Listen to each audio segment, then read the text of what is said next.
I've been waiting for this moment for so long. An answered prayer, I know you are the one. I give to you my heart and soul, with a love that will never grow old. In my life I can see that you were made for me. You'll be there to catch me if I fall. All the days I have prayed, and the love that I have saved, with this ring I'm giving you my all. I thank God for the gift He's given me, a love that's strong for all eternity. I give to you all of my days, with the love for all of your ways. In my life I can see that you were made for me. I'll be there to catch you if you fall. All the days I have prayed, and the love that I have saved, with this ring I'm giving you my all. With this ring I give to you my all. In the days that we grow old, times may change, but our love will remain. As we look back on this day now, we stood the test of time, living the promise of our vow.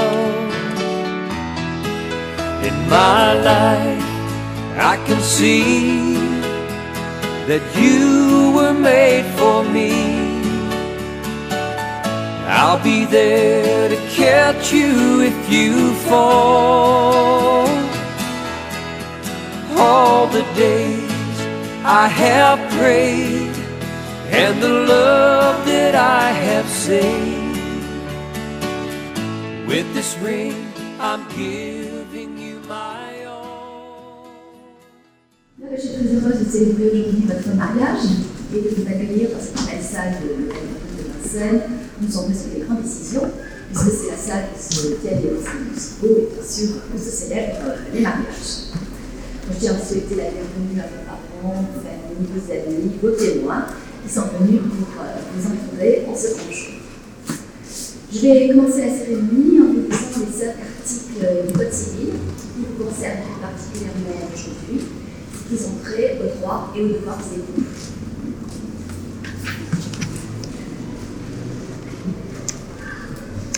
Article 212.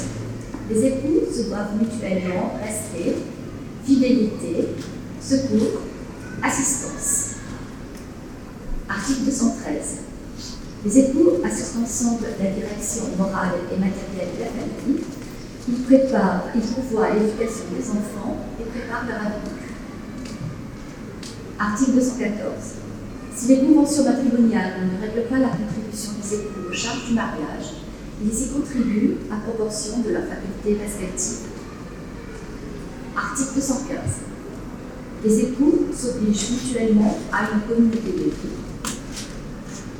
Article 371, alinéa 1. L'autorité parentale est un ensemble de droits et de devoirs ayant pour finalité l'intérêt de l'enfant. Elle appartient aux parents jusqu'à la majorité et l'émancipation de l'enfant pour le protéger dans sa sécurité, sa santé, sa moralité, pour assurer son éducation et permettre son développement dans le respect de sa personne. Les parents associent l'enfant aux décisions qui le concernent selon son âge et son degré de maturité. Donc, avant de procéder à l'échange de consentement de Néanmoins, je dois vous demander de ne pas savoir si vous avez fait un contrat de mariage. Bien, on va passer au grand moment. Madame Sandy Marie-Renée Bourbou, consentez-vous à prendre pour époux Monsieur Sébastien Christophe Frédéric Luech, ici présent? Monsieur Sébastien Christophe Frédéric Luech, consentez-vous à prendre pour épouse Madame Sandy Marie-Renée Bourbou, ici présente? Donc, au nom de la loi, je déclare que Monsieur Sébastien Christophe Frédéric Luech et Madame Sandy Marie-Renée Bourbou sont unis par le mariage.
Harmonieuse, à travailler sur vos témoins, sur vos amis, tout simplement à être heureux. Et donc, je vous souhaite beaucoup de bonheur.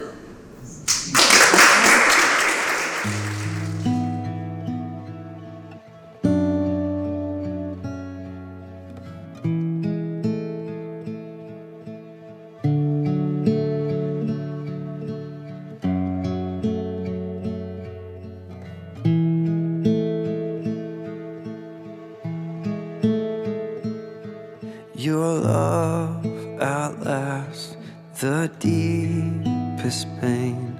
Your arms still reach the furthest place. Your light still shines to light up the darkest night.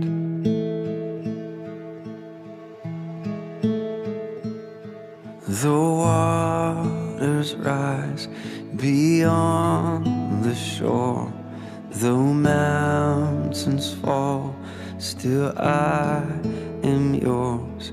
Your name is still great, still greater than all other names.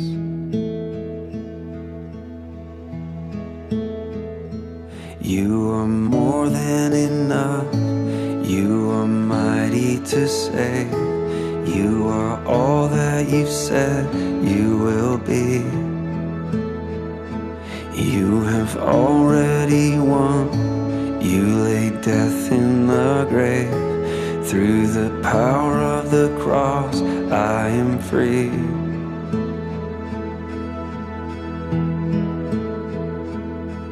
The waters rise beyond the shore, though mountains fall, still I am yours. Your name is still great, still greater than all other names.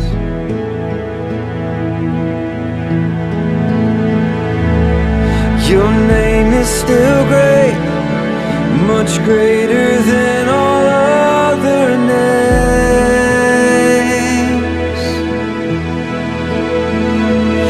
You are more than enough, you are mighty to save. You are all that you said you will be. You have already won, you laid death in the grave. Through the power of the cross I am free.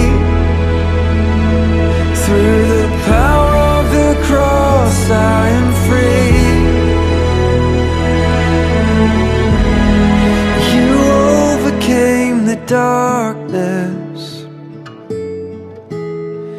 You rose up from the grave. You overcame my failures. God, you will never change. You overcame the darkness.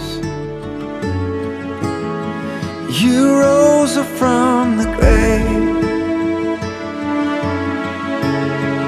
You overcame my failures. God, you will never change. 'Cause your name is still great, much greater than all other names.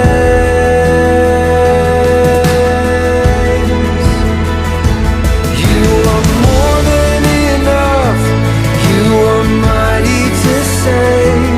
You are all that you said you will be. You have already won, you laid death in the grave. Through the power of the cross I am free. You are more than enough, you are mighty to save. You are all that you said you will be.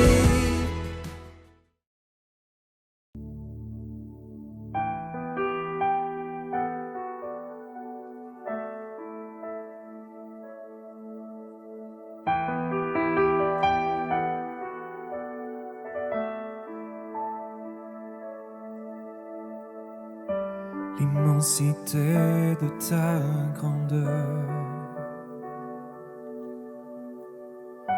me montre que je ne suis rien. Mais quand tu façonnais la terre,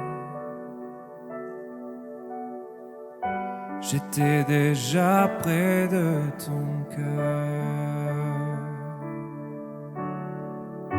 Tu m'aimais avant que je sois.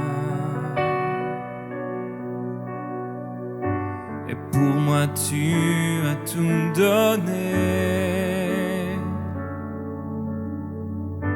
Toi seul pouvais me libérer. C'est pourquoi je veux t'adorer. Toi seul est digne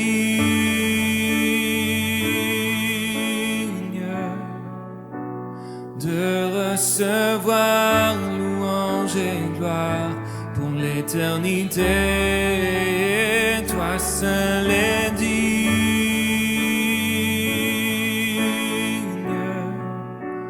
de recevoir louange et gloire pour l'éternité.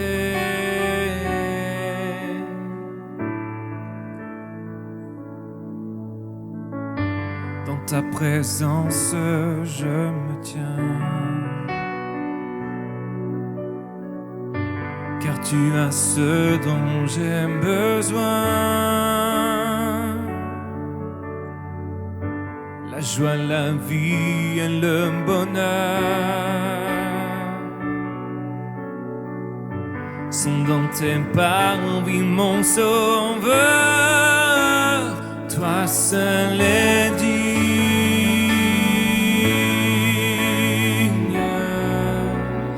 de recevoir louange et gloire pour l'éternité. Toi seul es digne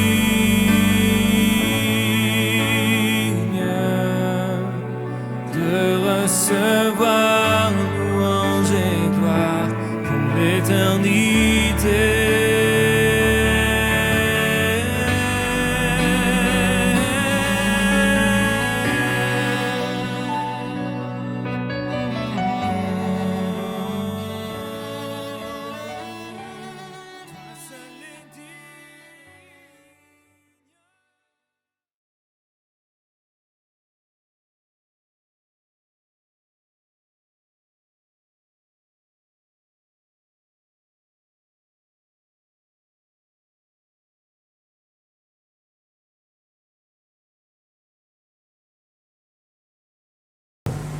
L'Éternel Dieu dit, il n'est pas bon que l'homme soit seul.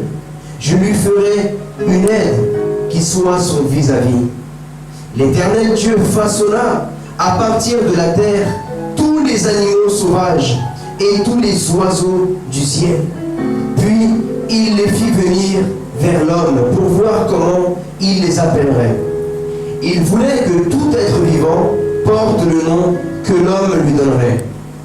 L'homme donna des noms à tout le bétail, aux oiseaux du ciel et à tous les animaux sauvages. Mais pour lui-même, il ne trouva pas d'aide qui soit son vis-à-vis. L'Éternel Dieu fit tomber un profond sommeil sur l'homme qui s'endormit. Il prit une de ses côtes et referma la chair à sa place.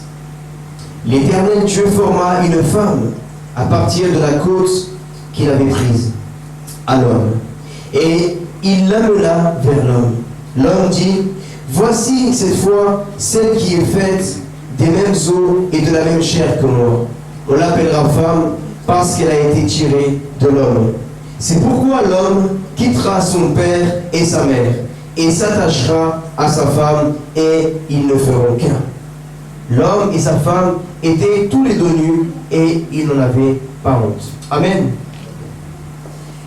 Dans ce passage de la Bible, nous voyons que toute la création, les animaux, ont été faits de la terre, de la poussière. Même l'être humain, Adam, a été fait de la poussière. Et ce qui m'a interpellé lorsque je lisais ce merveilleux passage, c'est que la seule parmi tous êtres vivants de la terre qui a été créée, c'est la femme qui n'a pas été faite de la terre. Elle a été faite à partir de la côte de l'homme. Voilà pourquoi la femme est si particulière dans la vie d'un homme. La femme est forte. Et si Dieu a permis que l'on lève la côte de l'homme pour faire la femme, c'est pour une bonne raison. Parce qu'il doit être à ses côtés. Lorsque Dieu a créé les cieux et la terre, la première institution qu'il a établie fut le mariage entre Adam et Ève. Dieu a des projets pour l'homme et la femme. Et nous voyons là que lorsque Dieu donna Ève à Adam, c'était pour qu'il ne soit plus seul. Adam avait des animaux. Il jouait avec les animaux, il était là et il avait une vie. Mais Dieu voyait que le cœur de l'homme n'était pas encore épanoui entièrement. Il lui manquait sa femme. Mais pas n'importe, pas une femme, sa femme. La femme que Dieu créa pour Adam. Et après que Dieu l'ait donnée à Ève, à Adam, la vie de Adam n'a plus jamais été la même. Parce que Dieu a créé Ève pour combler Adam. Et également, Dieu a donné Adam à Ève. Et ensemble, ils étaient un seul.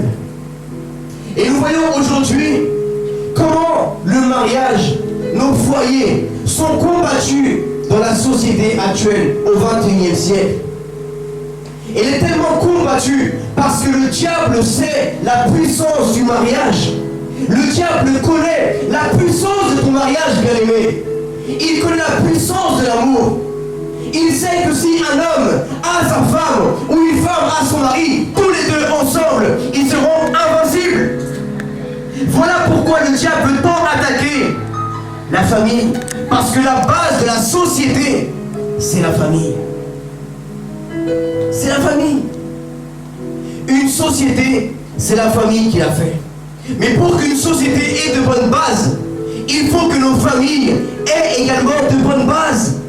Et il faut que nous, également, en tant qu'hommes et en tant que femmes, nous puissions établir de bonnes bases solides pour nos foyers et pour nos mariages, pour donner un bon exemple à nos enfants, pour que eux également, à leur tour, ils aient une stabilité dans leur foyer, une stabilité sur l'amour.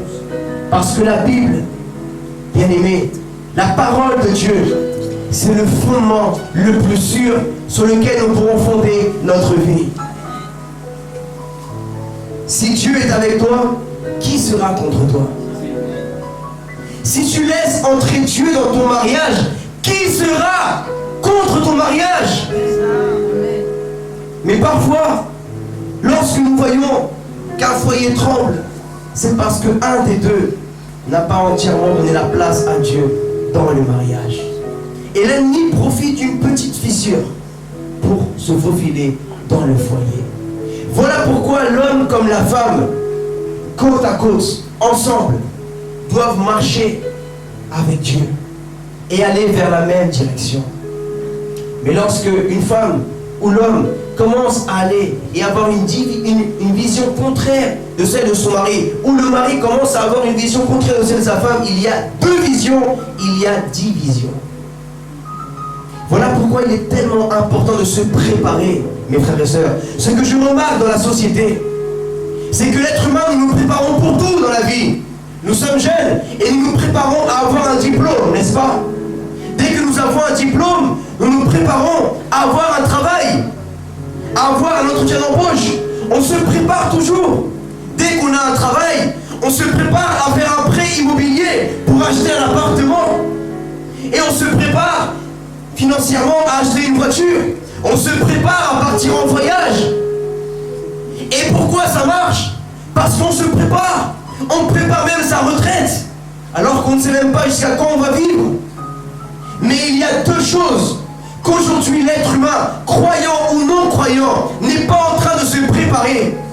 La première chose, c'est que l'humain n'est pas en train de se préparer à mourir. Et la mort est la réalité la plus grande que l'homme va confronter dans sa vie.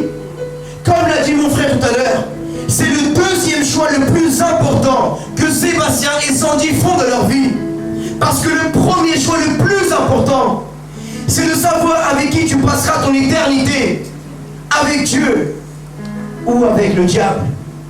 Et le second choix le plus important, c'est de savoir avec qui tu passeras tes jours sur terre. Mais même le second choix est influencé par le premier choix. À quoi bon sert d'avoir une belle voiture, une belle femme, un beau mari, un bon travail, voyager, conquérir le monde, si à la fin de notre vie sur terre, nous perdons notre âme pour l'éternité, bien-aimés? Je pense que nous avons un Dieu merveilleux, un Dieu d'opportunité, un Dieu qui veut donner une opportunité à ta vie et à ton foyer. Dieu est un Dieu d'amour, car Dieu est amour. Et si tu as Dieu dans ton cœur, tu as l'amour, car Dieu est l'amour. Celui qui n'a pas l'amour n'a pas Dieu dans son cœur. Le véritable amour, l'amour de ce monde. Aujourd'hui, l'humanité pense pouvoir aimer sans l'amour de Dieu. Mais l'amour humain est un amour qui aujourd'hui dit je t'aime, mais demain dit au revoir, je ne t'aime plus. Mais l'amour de Dieu aujourd'hui dit je t'aime, demain dit encore je t'aime, après-demain dit encore je t'aime. Parce que l'amour de Dieu ne regarde pas à ton apparence. L'amour de Dieu ne regarde pas à tes erreurs. L'amour de Dieu ne regarde pas à ton passé. L'amour de Dieu est inconditionnel. Mais nous, notre amour est humain. Notre amour est humain. Notre amour commence et notre amour termine. Voilà pourquoi aujourd'hui, au XXIe siècle, même en France, en Europe, nous avons un des plus grands taux de divorce. Parce qu'en Europe, nous sommes en train de rejeter Dieu. Et si vous voyez les statistiques aujourd'hui par les sociologues, les pays dans le monde qui ont rejeté Dieu sont les pays où il y a le plus de suicides dans le monde. Les sociologues sont en train de se poser la question pourquoi ils n'arrivent pas à expliquer pourquoi au Japon ils sont le pays numéro 1 où il y a le plus de suicides et de divorces dans le monde. En Europe également il y a beaucoup de divorces et de suicides, des jeunes qui se suicident et de plus en plus de personnes se marient et quelques mois plus tard se divorcent. Mais qu'est-ce qui se passe dans la société, bien-aimés? Ce qui se passe, c'est que nous n'avons pas laissé la place à Dieu dans nos cœurs et dans notre foyer. L'humanité, nous avons pensé pouvoir vivre sans Dieu. Et aujourd'hui, nous voyons la conséquence. Un monde où il y a de plus en plus de guerres, de rancunes, de meurtres. Pourquoi, à votre avis, un foyer n'est pas stable? Pourquoi il y a tant de séparations, tant de divorces? Parce qu'il n'y a plus le pardon et la réconciliation. Parce que nous n'avons plus reconnaître nos erreurs. Et il est nécessaire d'avoir l'humilité, le caractère de Dieu dans un foyer. Qu'est-ce que la première chose que Ève et Adam ont fait lorsque Dieu les a surpris après avoir péché? Adam a mis la faute sur Ève. Et Ève a mis la faute sur le serpent. Et c'est ce que nous voyons aujourd'hui dans les couples de la société. Quand un foyer ne va pas bien, tu vas voir le mari et il va dire non, c'est la faute de ma femme. Elle fait ci, elle ne m'écoute pas, elle fait ça. Et tu vas demander à la femme, non, c'est la faute de mon mari. Il ne me respecte pas, il fait ce qu'il veut, il fait ci, il fait ça. Mais si simplement la femme et le mari savaient reconnaître leurs erreurs, se remettre en question. Si seulement la femme et l'homme arrêtaient de dire non, c'est mon caractère, je suis comme ça et je ne change pas. Et si seulement ils pouvaient dire non, je n'ai plus mon caractère, je veux avoir le caractère de Jésus-Christ. Combien peuvent dire amen ce soir? Amen. Jusqu'à quand allons-nous dire je fais ce que je veux? C'est mon caractère, je vis comme je veux. Quand allons-nous aujourd'hui, l'humanité, le monde, dire non, c'est vrai? Nous avons vécu sans Dieu et nous voyons aujourd'hui des guerres, des divorces, de la délinquance, de la drogue, des suicides, des infidélités, de l'adultère, tellement de choses, des femmes battues, tellement de choses. Pourquoi tellement d'hommes battent leurs femmes? Parce qu'ils ne la voient pas comme Dieu voit. Dieu aime. Dieu nous demande dans la Bible d'aimer notre femme comme Jésus a aimé le monde. Il a donné sa vie pour nous, bien-aimés. Homme, toi qui veux te marier, est-ce que tu es prêt à renoncer à ta vie? Est-ce que tu es prêt à renoncer à ta vie pour ta femme? Est-ce que tu es prêt à l'aimer, à la pardonner comme Jésus a pardonné l'Église? Et toi, femme qui veux te marier, es-tu prêt également à pardonner ton mari? À l'aider? Parce que Dieu a créé Ève pour être une aide pour son mari. Et Dieu a fait Adam pour la protéger à sa femme. Mais la société d'aujourd'hui, nous sommes toujours là à demander et à demander, mais nous ne savons pas donner. Pourquoi tellement de violence conjugale, tellement de choses? Parce que nous ne laissons pas l'amour de Dieu entrer dans nos cœurs et dans nos foyers.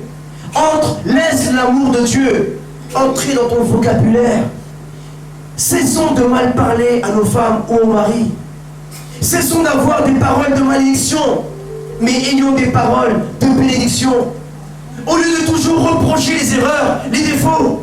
Quand est-ce la dernière fois où tu as dit à ta femme ou à ton mari, tu es belle, tu es beau, tu es merveilleux, merci.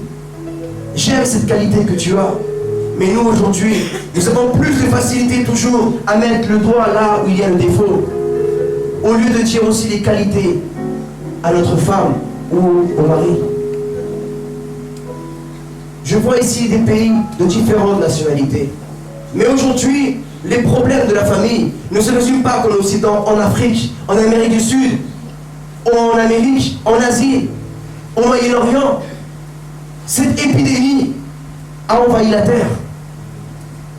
Quel est le remède pour cette épidémie qui attaque le foyer, nos familles? C'est l'amour de Jésus-Christ. L'amour de Jésus-Christ. Parce que Jésus est venu pour réconcilier. Jésus est venu pour réconcilier l'humanité avec son Créateur. Et si tu as la pensée de Jésus, tu voudras toujours te réconcilier avec ta famille, avec tes parents, avec tes enfants, avec tes amis, avec ta femme, avec ton mari. Parce que l'amour de Dieu est en toi. Dans Cantique des Cantiques, la parole du Seigneur nous dit au chapitre 8, verset 7, « Les grands eaux ne pourront pas éteindre l'amour, ni les fleuves le submerger. Même si un homme offrait tous les biens de sa maison contre l'amour, il ne s'attirerait que le mépris. » L'amour est une flamme. On la symbolise souvent comme une flamme qui grandit. Dans tous les cas, lorsque nous avons l'amour de Dieu, cette flamme grandit. Et la Bible nous dit que les eaux ni les fleuves ne pourront l'éteindre. Rien ne pourra éteindre l'amour que tu auras pour ta femme ou pour ton mari. Si tu as l'amour de Dieu en toi, si tu as les paroles de Dieu en toi, si tu as la vision de Dieu pour ton foyer, tu es prêt à être un homme fidèle. Même si on te prend toutes les femmes, tu dis non, j'aime ma femme, car c'est la femme que Dieu m'a donnée, et je veux l'aimer, je veux la chérir, je veux être affectueux envers elle. Même si on te met aujourd'hui n'importe quel homme, les plus beaux, les plus riches, tu dis je ne veux pas tous ces hommes-là, je veux aimer mon mari, je veux le chérir, je veux le respecter, parce que c'est l'homme que Dieu m'a donné. Mais non, aujourd'hui, qu'est-ce que nous sommes en train de faire? Nous sommes toujours en train de changer. Changer de chaussures, changer de portable. On change même de maison, on achète aujourd'hui, demain on achète une autre. On change. Et sans nous en rendre compte maintenant, nous aussi on croit qu'on peut changer de femme, changer de mari comme ça. Mais c'est le diable qui veut attaquer ton foyer, tes enfants.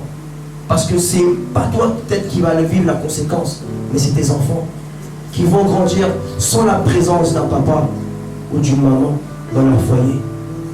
Alors aujourd'hui, mes bien-aimés, vous qui êtes là aujourd'hui, pour admirer, célébrer ensemble ce merveilleux mariage, bien plus que cela, nous devons méditer sur l'importance du mariage dans la société du 21e siècle et dans la vie d'un être humain. C'est l'amour. L'amour. Cherchez, allez à la source. Quand tu passes des moments difficiles avec ton conjoint, enferme-toi dans la chambre, plie tes genoux et apprends à reconnaître tes erreurs. C'est vrai. C'est vrai. Ce que ma femme me dit, c'est vrai. Ça se trouve que c'est vrai. Je vais travailler sur ça, je demande pardon, Seigneur. Toi aussi, ma soeur, que tu puisses te mettre à part dans ta chambre et dire, Seigneur, c'est vrai ce que mon mari me reproche, c'est vrai, je reconnais. Aide-moi, Seigneur, s'il te plaît. Je me repens de mon péché. S'il te plaît, Seigneur, aide-moi à être une bonne femme. Et toi, homme, apprends à dire, Seigneur, aide-moi à être un bon mari également. Je vais terminer avec ce verset merveilleux qui est dans la première lettre des Corinthiens, au chapitre 13. C'est Dieu qui a inspiré l'apôtre Paul. Vous avez sûrement entendu parler de Paul. Certains le connaissent comme Saint Paul. Paul était un juif qui obéissait toute la loi de Dieu. Mais un jour, Jésus-Christ s'est révélé à lui. Et il a accepté Jésus-Christ comme Seigneur et Sauveur. Et il a tout laissé pour suivre Jésus. Toute sa connaissance humaine, il l'a mis de côté pour recevoir la connaissance de l'amour. Parce que l'accomplissement de la loi, c'est l'amour. Si tu aimes, tu ne vas pas faire de mal à ton prochain. Si tu aimes, tu ne vas pas prendre la femme ou le mari de ton prochain. Si tu aimes, tu ne vas pas voler. Si tu aimes, tu ne vas pas insulter. Si tu aimes, tu as tout. Parce que tu as l'amour en toi. Et ce chapitre est reconnu pour être un des chapitres de la Bible qui parle le mieux et qui présente le plus l'amour de Dieu.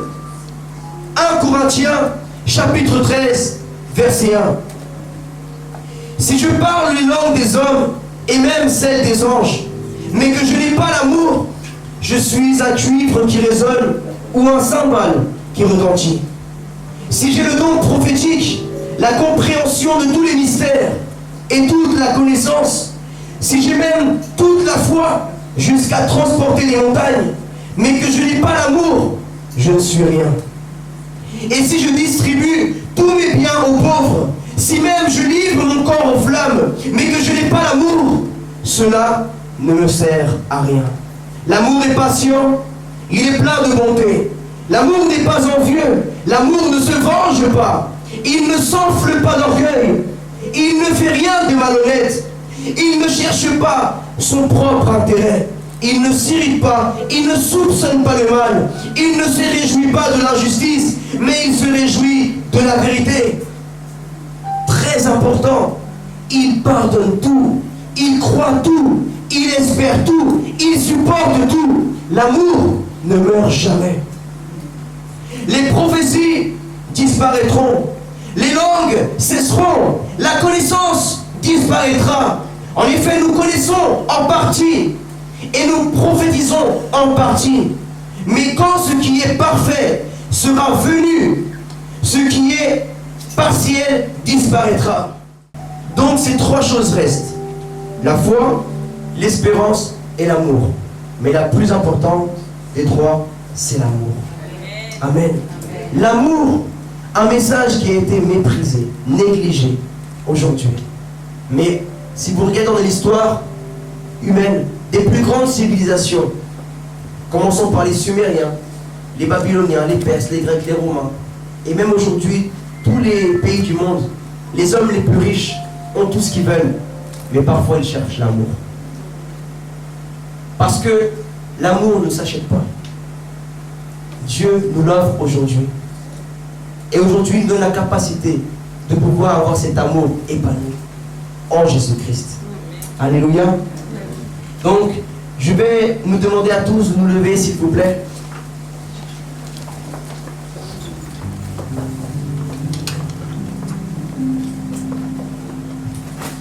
Et je vais demander à Sébastien et à Sandy de s'approcher, s'il vous plaît.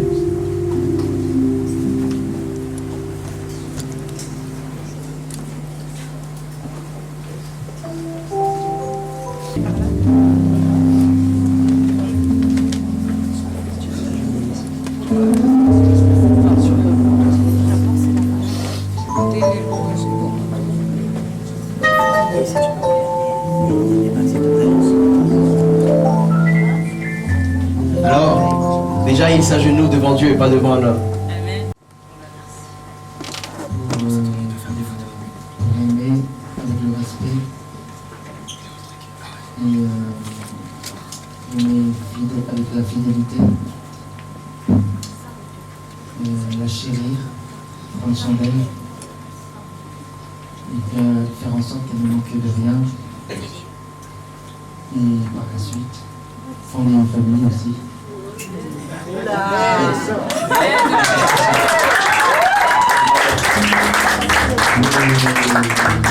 Pour l'éternité. Amen. Une personne ne pourra nous séparer. Amen.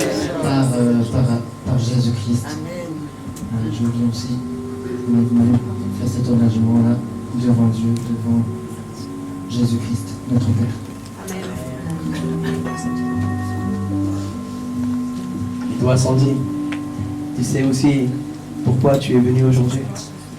Je suis venue aujourd'hui pour me marier avec Sébastien et je prends cet engagement. Je suis venue pour me marier avec Sébastien, pour l'aimer, pour le chérir, pour lui donner tout le respect dont il a besoin. C'est un homme qui est très spirituel, c'est un homme qui prend du temps devant la face de Dieu. C'est l'homme de ma vie. Je veux l'aimer, le chérir pour les restants de ma vie. Amen.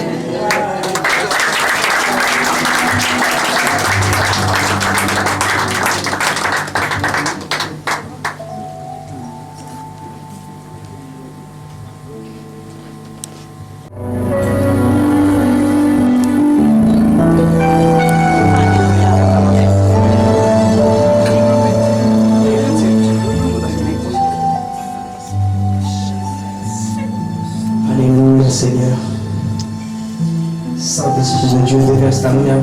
présence maintenant, Seigneur. Seigneur, merci, Seigneur. Déverse ta gloire. Éternel, mon Dieu, je te remercie pour la vie de Sébastien et de Sandy, Seigneur. Merci parce qu'avant la fondation du monde, Seigneur, avant qu'ils ne soient dans le ventre de leur maman, Seigneur, tu les avais déjà mis à part l'un pour l'autre, Seigneur, mon Dieu. Tu les avais déjà choisis pour toi, Seigneur Jésus-Christ. Tu les as aimés, tu les as pardonnés. Et tu vas te glorifier dans leur vie aujourd'hui et toujours, Seigneur Jésus-Christ. Au nom de Jésus, Sébastien, je te consacre et je te mets à part pour Sandy. Tu ne t'appartiens plus à toi-même, Sébastien. Je vous consacre pour Jésus-Christ. Et je vous lie pour l'éternité à Jésus-Christ.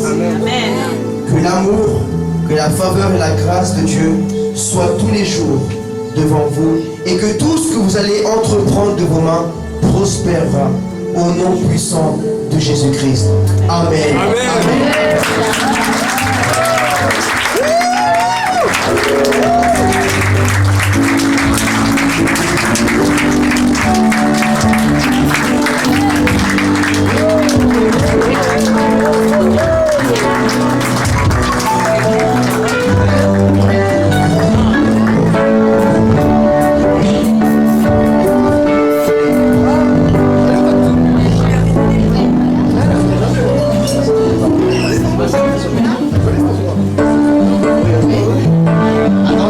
Attendez, ce n'est pas fini.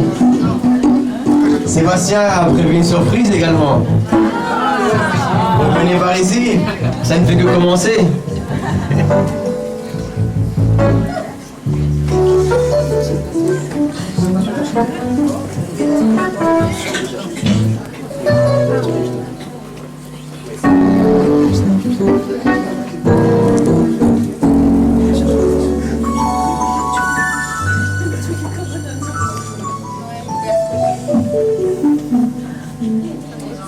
Alors bonjour à tous, merci d'être venus à tous. Alors donc c'est vrai, j'ai une petite surprise, c'est que le Seigneur m'a parlé il y a l'année dernière. Et en fait il m'a fait écrire une chanson, mais prophétique, c'est sûr, parce que c'est vrai que j'aurais aimé, enfin, disons que pour moi ma pensée de ma femme, ce serait une princesse. Effectivement, aujourd'hui c'est comme une princesse. Enfin, le titre de la chanson c'est Ma princesse, tout simplement, et c'est Dieu qui me l'a inspiré l'année dernière, et même il m'a dit tu le chanteras l'année prochaine, le jour de ton mariage, et j'ai mis de côté, et après j'ai repensé. Donc je vais la chanter, sans musique, sans rien, et voilà, tout simplement avec son cœur. Ce que je vois au fond de tes yeux, c'est la couleur de tes cheveux, comme un sentiment éternel qui nous unira jusqu'au ciel.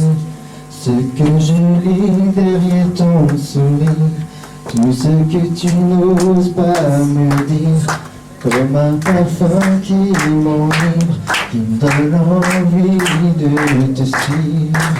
Tu seras ma princesse, une femme d'exception, de tendresse, de pouvoir s'avancer vers ce bonheur, avec tout l'amour de Dieu dans notre cœur, dans la forteresse, pour nous rendre plus forts, comme une récompense qui vient d'un trésor. Bien au-delà de mes faiblesses, tu seras ma princesse. Tout ce que je vois dans ton regard est le miracle de notre histoire, avec tout l'amour que je te porte. En nos instants, cela m'importe. Tout ce que ton vie pour nous rendre plus forts, comme une récompense qui vient d'un trésor, bien au-delà de mes faiblesses. tu seras ma princesse. Oui, tu seras ma princesse, venue d'Emmanuel, comme un cadeau du ciel, un trésor caché et sa promesse. Tu es la femme de ma vie, celle que Dieu a choisie.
se déplacer,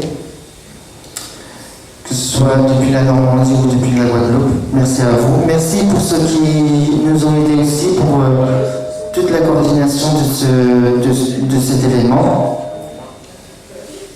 Comme n'oublions pas la coordinatrice Josiane, la décoratrice Muriel, ceux qui sont dans les cuisines comme Marie-Pierre, il y a Jean-Bruno. Il y a Marie-Pierre, Jean-Bruno, et Josiane et Muriel. N'oublions pas toutes ces personnes-là. Et merci à vous. Et que dire d'autre Qui c'est qui a pas donné son nom? Que dire d'autre On n'a rien oublié pour ce. Merci aussi, merci à ma mère.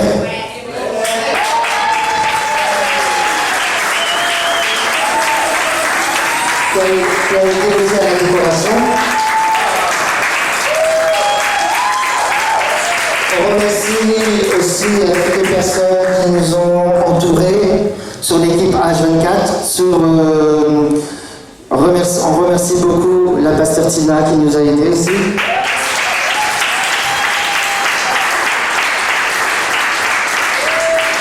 Je ne vois pas aussi le pasteur Semayas.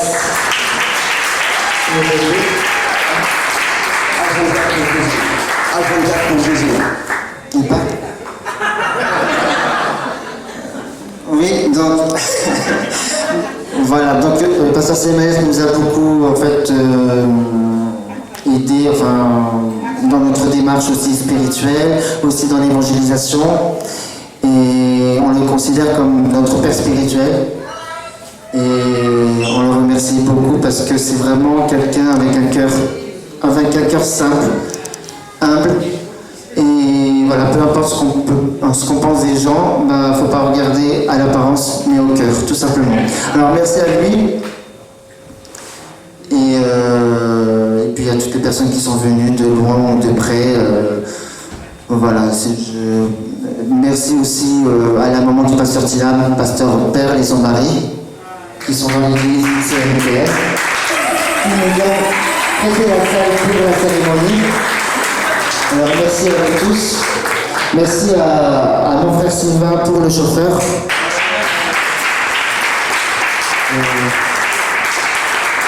J'espère que je dis rien. Et merci aussi à Marina, à Jessie, qui a décoré la salle de l'église.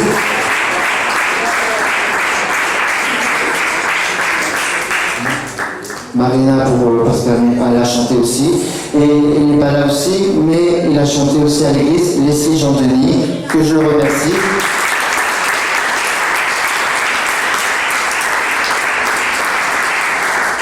Alors c'est vrai qu'un mariage, normalement, ça se prévoit peut-être un an à l'avance, mais c'est que nous n'avons pas décidé que c'était cette année, mais c'est que Dieu a fait toutes choses. Et Dieu ne fait pas ce qu'on nous décide, l'être humain, mais c'est Dieu qui décide de toutes choses. Et il n'y a pas de temps quand c'est Dieu qui décide. Et il fallait que ce soit maintenant, aujourd'hui. Et pourquoi, je ne sais pas, mais Dieu seul le sait. Alors, c'est pour ça qu'on a été un peu bousculés ces derniers temps, mais c'était pour nous offrir, bien sûr, selon la volonté de Dieu, quand même, un mariage, un des meilleurs mariages selon la volonté de Dieu. Et on remercie. Et la personne la plus importante qu'on doit remercier, c'est Jésus-Christ.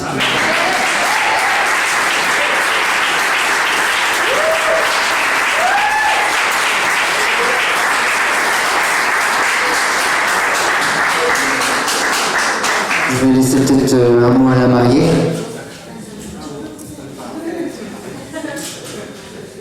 Je remercie tous les frères et sœurs qui ont contribué à toute l'organisation, la préparation du mariage, tout ça. Je remercie ma famille qui est venue de loin. Je suis vraiment touchée. Que Dieu vous bénisse dans le nom de Jésus. Amen. Je remercie le pasteur Tina. Merci pour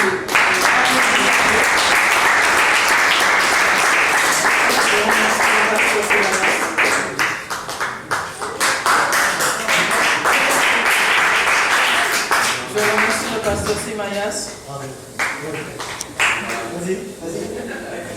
Je remercie le pasteur Semayas qui m'a emmené à l'église, m'a servi de père spirituel. Je veux vraiment t'honorer, te dire vraiment que tu es une bénédiction pour moi. Sois béni abondamment. Merci à mes biens, merci à Mosia, la coordinatrice. Merci. Même si elle était dure, mais sois béni. Sois béni. Je remercie Miguel, je remercie Marie-Pierre, Jean-Bruno. Je remercie Daniel et son mari qui a fait le gâteau. Que Dieu vous bénisse abondamment. Merci au photographe Joachim qui est là depuis ce matin. Et on remercie bien sûr des personnes qui n'ont pas pu venir à la soirée parce qu'ils ont la route à faire de la Normandie. Et on les remercie aussi. Voilà.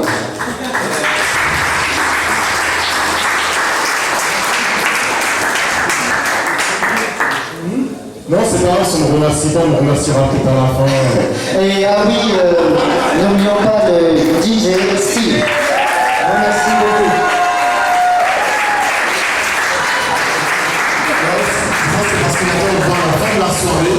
Et là, il verra vraiment si on le remercie. Parce que là, j'ai déjà bossé, mais moi, j'ai pas encore vraiment bossé. C'est ça. On remercie tout le monde.